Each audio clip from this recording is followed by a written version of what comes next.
ప్రతిపక్ష మంత్రిని చూసినాం 10 నీలో సంజయ్ రెడ్డి కాడ నుంచి చూస్తే ఇప్పుడు చూస్తా ఉంటావు. ఏమైనా ఎక్కువ అంటే ఏమైనా అడిగితే తిడతావు.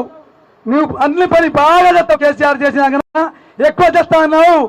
ఎక్కువ లేదు తొక్క లేవు. అదే 15,000 4,000 పింఛని చూద్దాం బంగారవి. నా బిడ్డ పెళ్లి ఎట్లా ఆపినా నా సౌండ్ పెంచు. ఇప్పుడు నేను ఎప్పుడు పెళ్లి చేయాలని తులం బంగారం ఎప్పుడు వస్తుందని అట్లా చూస్తాం. నువ్వు ఏమంటావు? పని చేయి. గాదా ఎక్కినావు. బీఆర్ఎస్ పార్టీ ఏం చేయలే 10 ఏళ్ళకి అన్నావు. ఇప్పుడు నువ్వు చేయి. నీకేమంటావు? అన్ని పని చేసి మాకు తిట్టు. ఎవరు వానికి పోలీస్ కేసులు అది ఇది అన్ని పెడతావు. రేషన్ కార్డు ఇస్తా అంటారు, బియ్యం ఇస్తా అంటారు, సన్నా బియ్యం అన్ని ఎక్కడ పోయినాయి. ఈ వడ్లు తిరిగిపోయాం, మొత్తం ఎండిపోయింది. ఏం తింటావా? ఏమి ఇస్తావు నువ్వు? సన్నా బియ్యం ఇప్పుడు మాకు చేసిన కేసీఆర్ 2 లక్షలు అయింది. 2,000 పింఛన్లు ఇచ్చిండు. అన్ని ఇస్తా, బాగా ఇస్తా, డబల్కు సబల్ ట్రిపుల్ చేస్తా అన్నారు.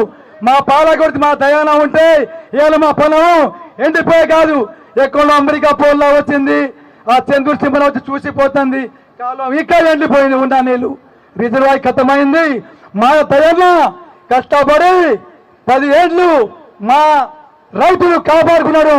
మాకైనా లేసే ముందుగా రిజర్వాయర్ దగ్గర పోయి నీళ్ళు మలిపించిండు. కానీ ఎంత దెవుతున్నామన్నా, మా మీద కక్ష పెట్టుకున్నామన్నా. రేవంత్ అన్నా డబల్కు సబల్కు త్రిపులు చేస్తారు. ఒక్కొక్క రైతు ఇంట్లోకి 10 లక్షలు 5 లక్షలు ఏదో అన్నావు. అబద్ధం ఎందుకు చెప్పి ఖాతా ఎక్కినావు? మా కేసీఆర్ అన్నా అబద్ధం చేయలే, ఉన్నది చేసిండు. కొత్త రాష్ట్రం అసెంబ్లీ చేసిండు. అంబేద్కర్ నిలబెట్టిండు. అన్ని వర్గాలకు ఊళ్ళో యావత్ తెలంగాణకు సాయం చేసిండన్నా. నువ్వు నాహనం చేసినావు. ఎప్పుడు నిలబడ్డా 100% మాకు వస్తాయి, నీకు 20% కూడా రావన్నారు రేవంత్ రెడ్డి.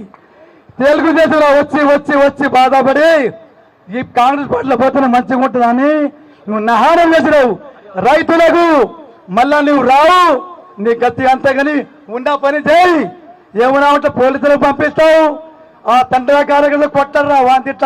ఇదేనా నీ ముఖ్య సమర్థనం? నీది అంతే. ఇప్పుడు రేషన్ కార్డు అంటున్నావు, ఏదో చేయి.